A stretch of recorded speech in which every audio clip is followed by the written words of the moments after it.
Imaginez que vous recevez un cadeau d'une grande valeur, mais que vous ne l'ouvrez jamais. Est-ce que ce ne serait pas triste?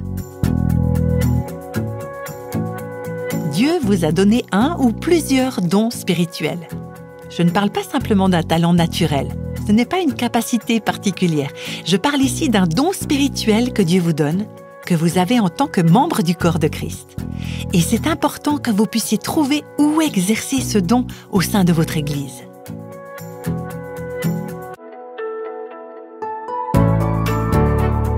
Vous écoutez Réveille nos cœurs. Le but de cette série intitulée « L'Église, à quoi ça sert ?», c'est de nous aider à comprendre l'importance de l'Église. Alors permettez-moi de résumer ce que nous avons déjà vu lors des épisodes précédents. Lorsque Dieu nous a adoptés dans sa famille, on est devenu un membre de l'Église. L'Église avec un E majuscule, c'est-à-dire l'ensemble des véritables croyants à travers l'histoire. Et on a vu qu'il y a aussi l'Église avec un E minuscule, qui est notre Église locale, le corps physique, la congrégation ou l'assemblée dans laquelle on adore Dieu. On fait donc partie de l'Église avec un E majuscule, mais c'est aussi très important de faire partie d'une Église avec un E minuscule. Cette Église n'est pas parfaite et elle ne le sera jamais, mais il est essentiel de s'y impliquer. Si vous avez manqué l'un ou l'autre épisode précédent de cette série, vous pouvez les retrouver sur notre site réveilnoscoeurs.com et sur notre chaîne YouTube. Aujourd'hui, alors, on va découvrir ensemble des conseils pratiques pour s'impliquer dans la vie de l'Église locale. J'aimerais commencer par quelque chose qui semble évident, mais c'est quelque chose dont beaucoup de gens ne comprennent pas l'importance aujourd'hui. C'est d'aller à l'Église, d'assister aux rencontres, d'être régulier dans notre participation. Certains se disent peut-être « mais je peux avoir facilement accès à de bons enseignements en un seul clic, alors pourquoi aller à l'église ?» Ok, on est tous réunis dans un même lieu, mais souvent la prédication n'est pas à la hauteur de ce que je pourrais entendre sur Internet. Vous savez quoi? Internet peut vous donner accès à une large palette d'informations, mais Internet ne peut pas remplacer une communauté. On a besoin d'entendre la parole ensemble, on a besoin de la vivre ensemble, on a besoin d'avancer ensemble dans notre foi. Vous avez besoin des membres de votre Église et eux, ils ont besoin de vous aussi. Alors votre absence ou votre présence irrégulière, c'est en fait comme si dans un mariage ou dans une famille, on ne se voyait presque pas. Comme si on n'était jamais vraiment ensemble, comme si on ne prenait pas de repas ensemble, comme si on était un peu tous dispersés. Alors, quel type de relation on pourrait développer en famille si on ne se voyait jamais? Si on est chacun dans notre petite vie, ça risque de devenir très compliqué. Je ne dis pas qu'on ne serait plus une famille, mais je pense que cette famille serait dysfonctionnelle. Et on n'aurait certainement pas l'intimité qu'on pourrait avoir si on passait du temps ensemble. Si on n'est pas connecté à une église locale, si on ne s'y implique pas, on risque de se retrouver isolé, déconnecté des autres. Alors ce que je vous encourage à faire, c'est d'aller à l'église, quand vous en avez envie, et d'y aller même si vous n'avez pas envie. Pour ma part, j'ai toujours eu le privilège de rejoindre des églises locales qui aiment vraiment le Christ et qui honorent sa parole. Alors ce ne sont pas des églises parfaites, aucune d'entre elles, déjà parce que j'y suis, mais ce sont des églises qui honorent Dieu et sa parole, et j'en suis vraiment reconnaissante. Mais je vais vous dire, si je considère juste ma nature humaine, il y a eu des dimanches matins où je me suis réveillée en me disant « Oh, est-ce qu'il faut vraiment que j'aille à l'église là? Je suis fatiguée, j'ai eu une longue semaine, en plus j'ai voyagé, et parfois j'ai cédé à la tentation et je suis restée à la maison. » Et parfois, j'y suis allée quand même. Mais franchement, au final, une fois que je suis levée, que je me suis habillée, que je suis à l'église et que je me place sous l'autorité de la prédication de la parole de Dieu, je suis contente d'être avec le peuple de Dieu. Et peu importe comment je me sentais en y allant, je suis toujours contente d'y être allée. Je ressors en me disant « Mais je suis tellement reconnaissante pour l'Église et pour le ministère de la parole. » Comme j'enseigne, moi aussi, j'ai besoin également d'aller à l'église pour adorer Dieu en communauté, pour vivre la repentance, pour être sous l'autorité de la prédication de la parole de Dieu. Donc, je répète, allons-y à l'église, qu'on en ait envie ou non. Maintenant, j'aimerais attirer votre attention sur le danger de picorer dans les églises, c'est-à-dire d'aller d'une église à l'autre, d'aller dans telle église pour tel programme et dans une autre pour tel autre programme, ou alors de changer d'église tous les 2 ans. En fait, il y a pas mal de gens qui ne tiennent pas en place ou qui sont toujours insatisfaits. Et quand vous changez d'église sans raison biblique valable, c'est un petit peu comme si vous échangiez votre partenaire pour un autre. Vous avez un nouveau partenaire, mais vous emmenez vos problèmes avec vous.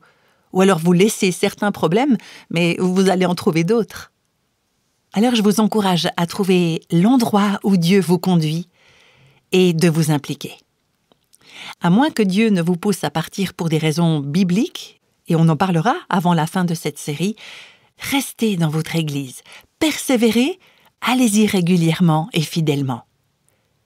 Alors, je pars du principe que vous allez dans une église. Maintenant, quelle est votre attitude quand vous y allez? Parce qu'il ne s'agit pas de se contenter de s'asseoir là, d'être juste en spectateur. Ne vous contentez pas de vous poser sur une chaise chaque dimanche et d'écouter le message ou de regarder ce qui vous est proposé. Il ne faut pas croire qu'il s'agit de venir passer un moment là pour vous divertir et laisser les autres s'occuper de tout. Il ne s'agit pas non plus de venir voir si le prédicateur est un bon orateur, s'il est captivant et si la musique est parfaitement à votre goût ou si ça valait vraiment le coup de faire le déplacement. Enfin bref, vous m'avez comprise. Alors bien sûr, dans un certain sens, on reçoit quelque chose à l'église. On est lavé, édifié, imprégné de la parole de Dieu. Mais j'aimerais souligner le fait que nous ne devrions pas nous contenter de venir assister au culte comme si nous allions à un spectacle. Allons-y pour rencontrer Dieu avec son peuple. C'est cette attitude qui fait toute la différence. Allez-y avec de l'attente, avec un cœur disposé à entendre Dieu. Il faut bien comprendre que vous ne rencontrez pas seulement Dieu, parce que vous le retrouvez seul à seul dans votre chambre, mais il s'agit de rencontrer Dieu en compagnie de son peuple, de son corps. Et ça, vous ne pouvez pas le vivre toute seule chez vous. Et il ne s'agit pas non plus seulement de votre Église, mais de tous ceux qui sont rassemblés partout dans le monde et qui adorent le Seigneur d'un même cœur. J'aime tellement penser à ça, à cette image mondiale quand nous nous rassemblons. J'aime penser qu'au même moment, ou dans cette même journée, que ce soit le dimanche ou le samedi, il y a des communautés qui se rassemblent le samedi par exemple, mais il y a des milliers d'églises à travers le monde qui se réunissent au nom du Christ. Et nous faisons partie de cette grande union et communion des saints. Alors je vous invite à aller à l'église pour rencontrer les autres, pour servir et donner de vous-même, être en bénédiction pour les autres. Peut-être que vous pensez « Ouais, mais en fait, je ne connais pas les gens dans mon église. Et puis personne ne vient vers moi. L'église n'est pas tellement accueillante. » Et si c'était vous qui preniez l'initiative? Allez vers les gens, saluez-les, allez à leur rencontre, faites le premier pas. Vous savez, les gens pensent que je suis extravertie, mais en réalité, je suis plutôt de type introverti. C'est difficile pour moi d'aller vers de nouvelles personnes et de me présenter, rien que ça. Mais le Seigneur m'encourage à le faire. Je sais que c'est important, alors je le fais. Approchez-vous des autres pour faire connaissance. Présentez-vous tout simplement, essayez d'apprendre aussi le nom des gens. Regardez l'apôtre Paul quand il écrit aux églises du Nouveau Testament. Il dit encore et encore « Saluez-vous les uns les autres ». Ça pourrait être considéré comme un commandement biblique parce qu'on le retrouve au moins 7 fois dans ses lettres. Par exemple, dans le chapitre 16 de la lettre aux Romains, à la fin du livre donc, il va jusqu'à nommer une à une les personnes qu'il veut saluer. Je paraphrase, mais voilà ce qu'il dit. « Saluez Priscille et Aquilas. Ils ont été des collaborateurs dans mon ministère pour Christ Jésus. Saluez mon cher ami Épaïnette, le premier converti au Christ en Asie. Saluez Marie, qui a beaucoup travaillé pour vous. Et aussi Andronicus et Junia, mes compatriotes, qui ont été en prison avec moi. Dites bonjour aussi à Ampliatus, que j'aime comme l'un des enfants du Seigneur, et à Urbain, notre collaborateur pour Christ, et le bien-aimé Stachys. » Et il continue, là ce n'était que les versets 3 à 10.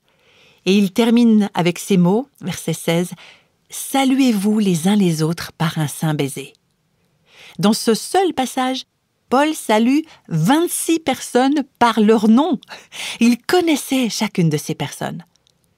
Et pour la plupart, il ne se contente pas de juste mentionner leur nom, il nous dit quelque chose à leur sujet, quelque chose qu'il appréciait dans leur service pour Christ. Et ça montre l'importance des relations dans le corps du Christ. Ce sont les gens qui sont importants. Ce sont les gens qui comptent pour Dieu. C'est chaque personne qui a de l'importance. Et les autres doivent tous compter pour nous aussi.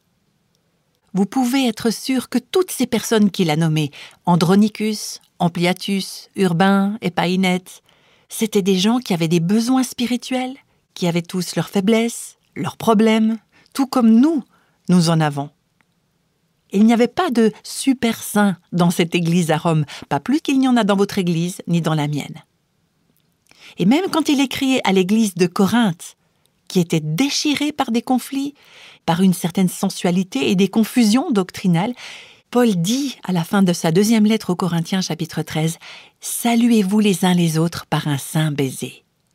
Aimez-vous les uns les autres en vous saluant. » Il ne dit pas aux membres de cette communauté pleine de problèmes « Quittez l'Église » ou « Laissez tomber, allez vous en trouver une autre ». Il met ses croyants au défi de s'occuper les uns des autres et de traiter ces problèmes avec un véritable amour et une vraie humilité. Voilà pourquoi je vous dis, quand vous allez à l'Église, n'attendez pas que les gens viennent vers vous et qu'ils soient aimables. Je vous encourage à prendre l'initiative, à tendre la main, à être avenant envers les autres, à leur montrer un véritable intérêt, et puis montrer de l'intérêt à leurs enfants aussi. Je vous encourage à chercher les personnes qui sont seules, rechercher d'autres célibataires. Si c'est votre cas, vous savez que ce sont des gens qui se sentent peut-être profondément seuls. Ou chercher les personnes qui sont mariées à quelqu'un qui n'est pas croyant et qui ne vient pas à l'église avec elles. Ou soyez attentifs aussi aux personnes qui sont veuves. L'écrivain américain Dale Carnegie disait « Vous pouvez en 2 mois vous faire plus d'amis en vous intéressant aux autres qu'en 2 ans en essayant d'attirer leur attention sur vous. » Alors, posez des questions aux gens. Comment ça va? Mais vraiment, comment ça va? Comment je pourrais prier pour toi? Vous savez, dans mon église, il y a une femme qui vient me voir presque chaque dimanche. Elle s'appelle Cathy. Et à chaque fois qu'on se croise, elle vient tout de suite vers moi et elle me dit « Comment est-ce que je peux prier pour toi ?» Et je sais que Cathy prie pour moi. Elle habite assez loin, on ne se voit que le dimanche, mais je sais qu'elle prie pour moi. Alors vous aussi, priez pour vos frères et vos sœurs, et profitez d'être à l'église avec eux pour le faire. Je crois vraiment que l'église ressemblerait beaucoup moins à une organisation et beaucoup plus à un organisme, un corps vivant qui fonctionne de manière saine, si on prenait simplement le temps de prier les uns pour les autres. À l'église, je suis vraiment sensible à ça parce que Dieu peut mettre sur mon chemin des personnes qui ont besoin d'une parole d'encouragement ou qui ont besoin qu'on prie pour elles.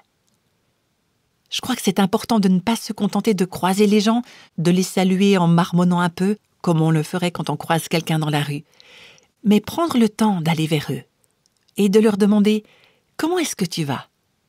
Est-ce que tu aurais envie que je prie pour toi? Est-ce que tu aurais besoin que je prie pour toi ?» Récemment, à l'église, j'ai eu l'occasion de prier avec une femme qui souffre d'une maladie chronique invalidante.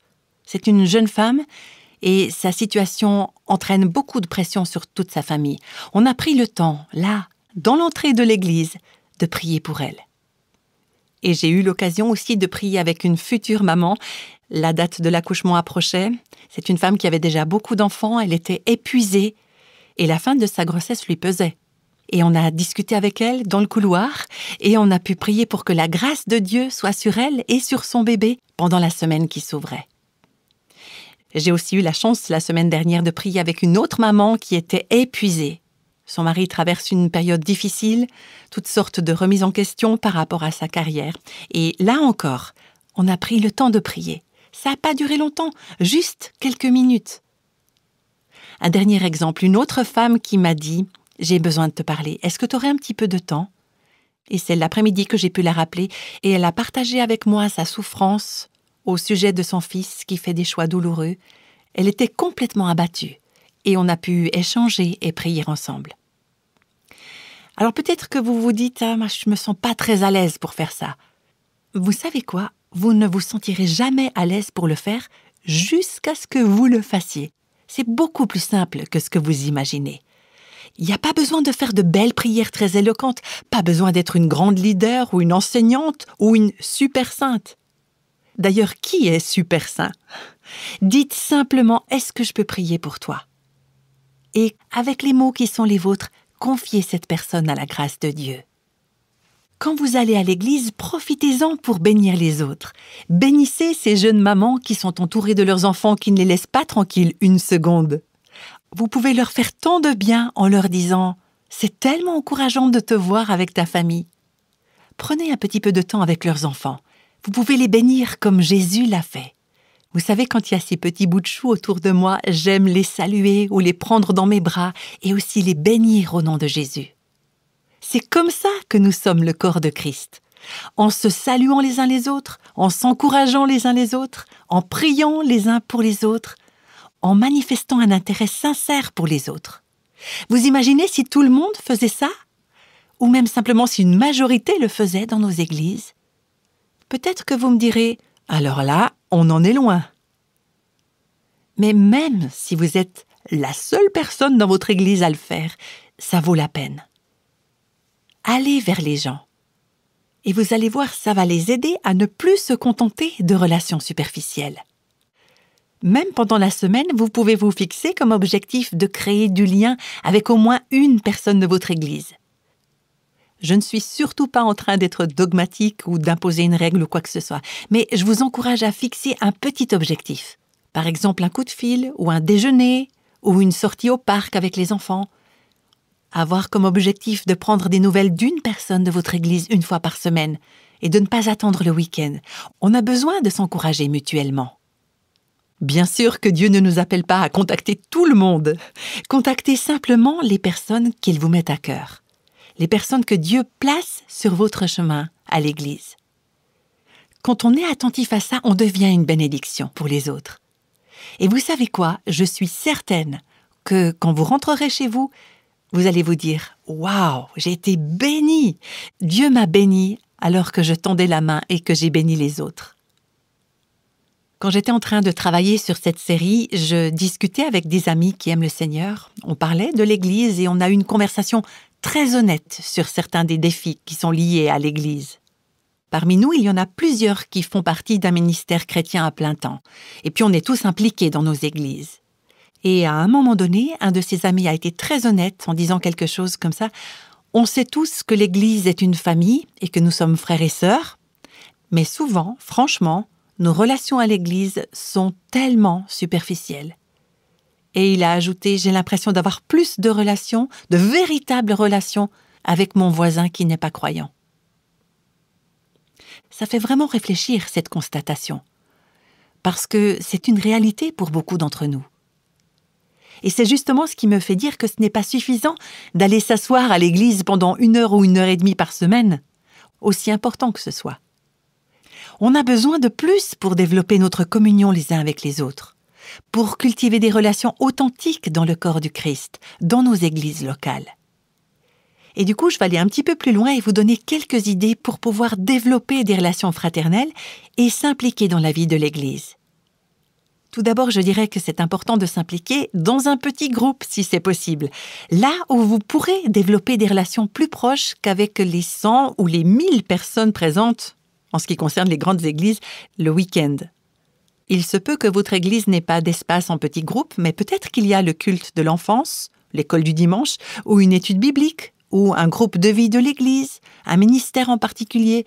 Ça peut être aussi la chorale, une équipe de louanges.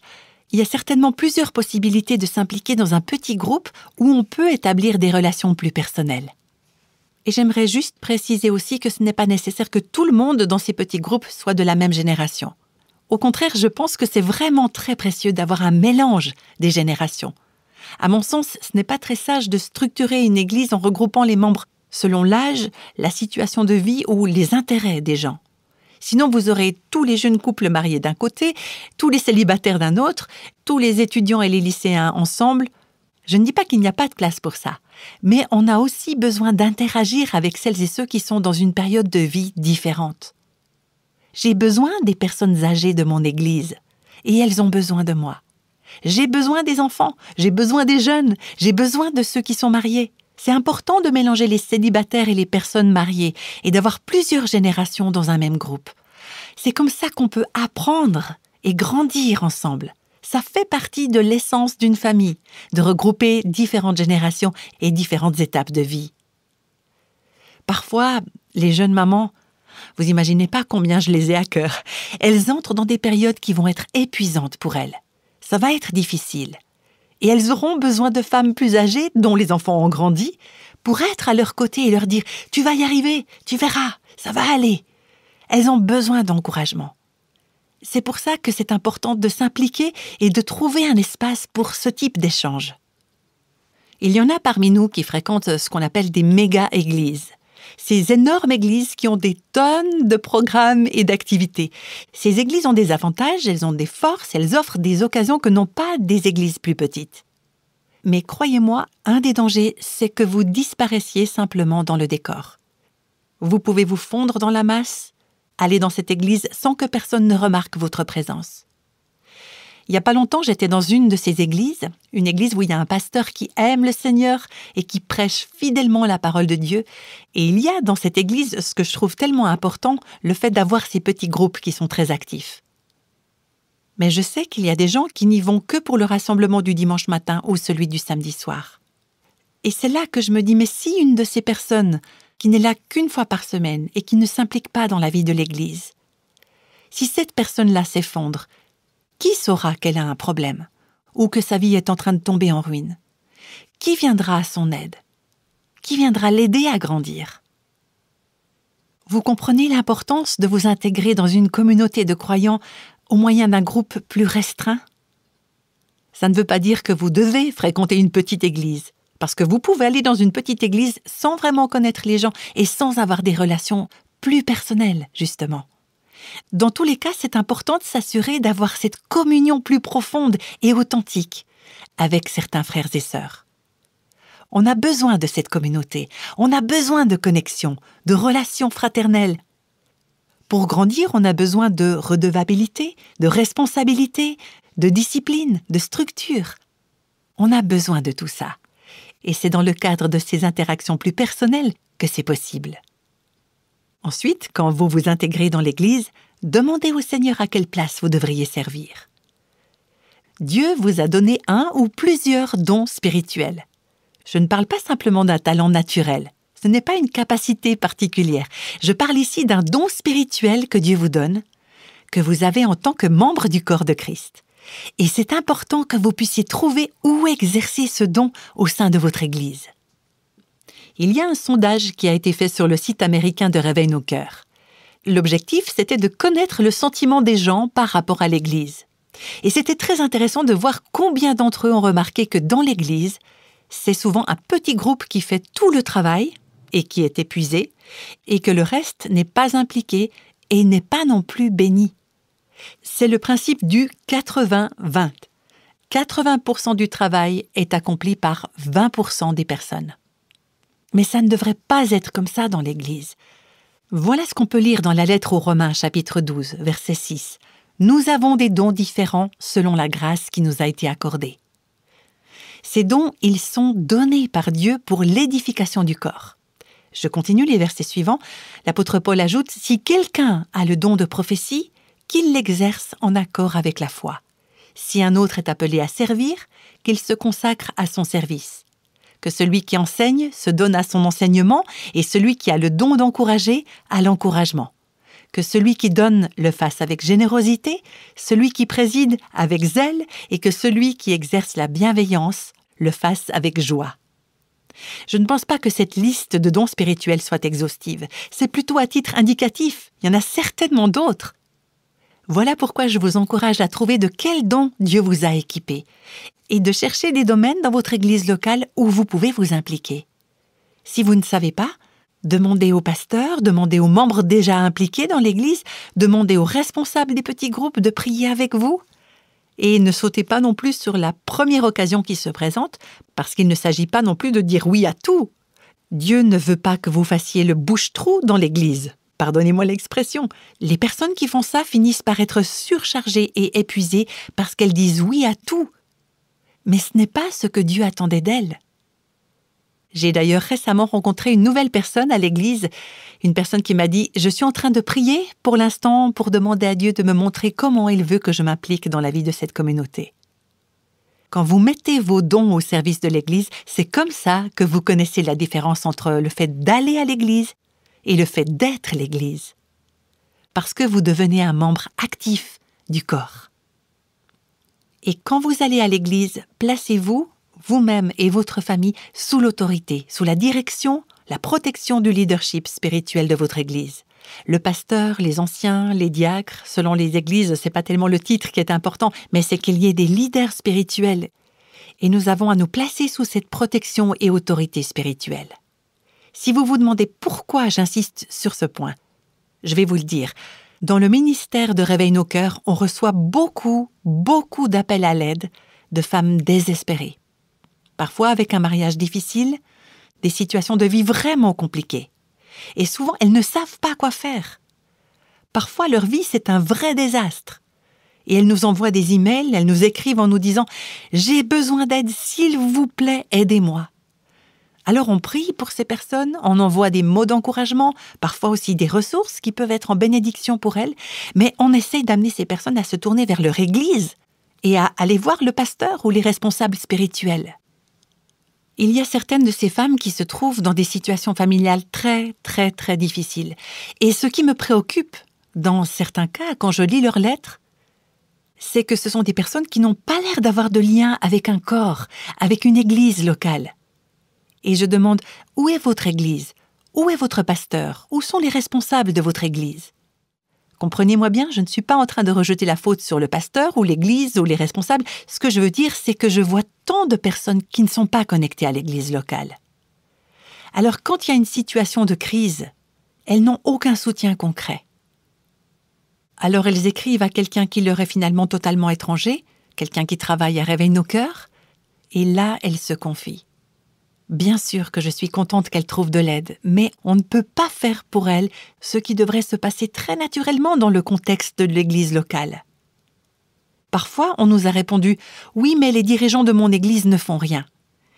Eh bien, la réponse, c'est « Allez les voir quand même ».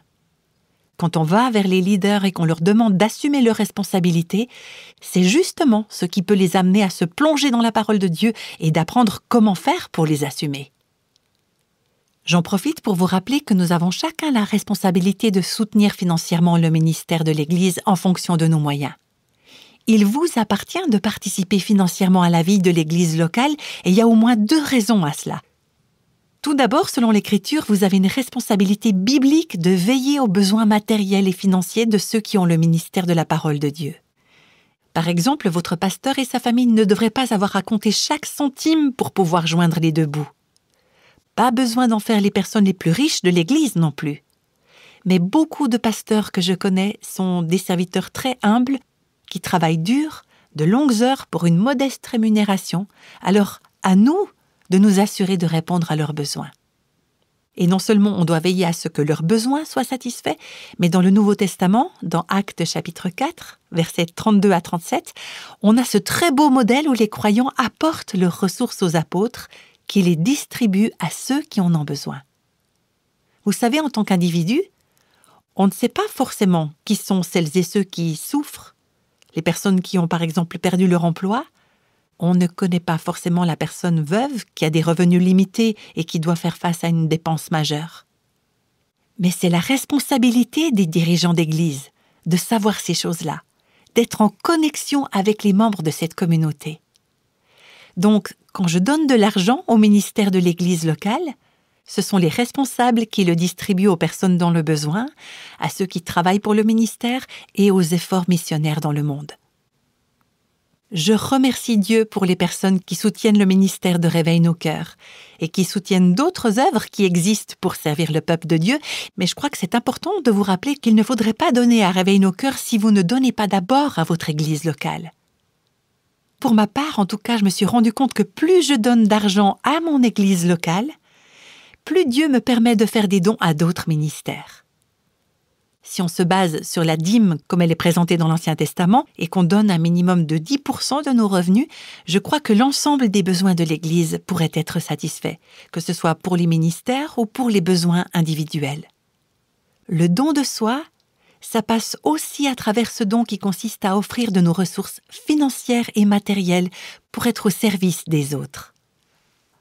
J'aimerais maintenant conclure pour aujourd'hui en vous encourageant encore une fois à vous impliquer dans la vie de votre Église locale, de ne pas être seulement spectateur ou consommateur ou juste quelqu'un qui occupe une chaise. Je vous invite à être acteur, à être un membre actif, vivant, à vous impliquer dans ce qui se passe. Ne pas aller à l'église pour s'asseoir les bras croisés et dire « Occupez-vous de moi ». Ce serait absurde. Ouvrez-vous aux autres, donnez de vous-même, donnez de votre cœur. Offrez vos efforts, votre temps, vos prières, vos ressources. C'est comme ça que vous vous impliquez, que vous vivez l'Église, que vous êtes l'Église. Je vous bouscule peut-être un petit peu là pour terminer, mais ne restez pas là à critiquer tout le monde en pensant que les autres ne font pas ce qu'ils devraient faire. Ce que je voulais faire aujourd'hui, c'était vraiment vous encourager à faire ce que Dieu veut que vous fassiez. Non seulement vous serez bénis, mais l'Église le sera aussi.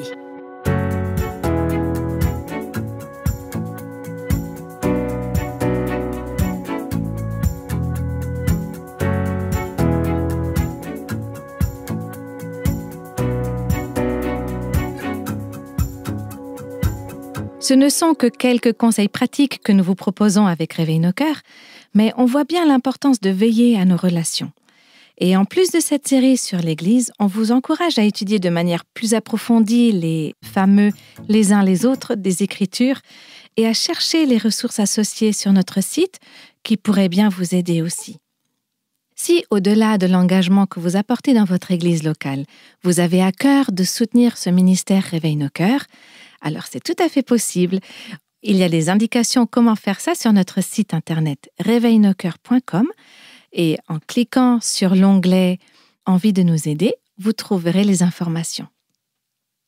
Est-ce qu'il y a des situations dans lesquelles c'est juste de quitter son Église? On parlera de cette question délicate dans le prochain podcast et on discutera aussi des circonstances dans lesquelles c'est justifié de faire une telle démarche. Et pour clore ce podcast, je vous invite à prier ensemble. Seigneur notre Dieu, merci pour ton Église et merci de la manière dont tu l'as faite. Et pardonne-nous pour toutes ces fois où nous la critiquons et où nous l'utilisons comme un service qui doit répondre à tous nos critères.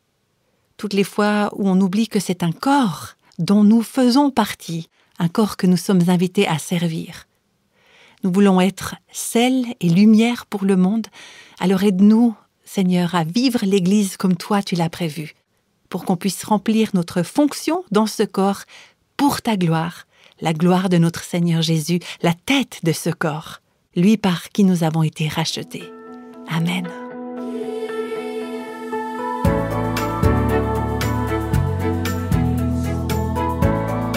Tous les extraits de la Bible sont tirés de la version second 21. Réveille nos cœurs est le ministère francophone de Revive Our Hearts avec Nancy DeMoss Wolgemuth. Avec les voix de Christine Raymond et Jeannette Kosman.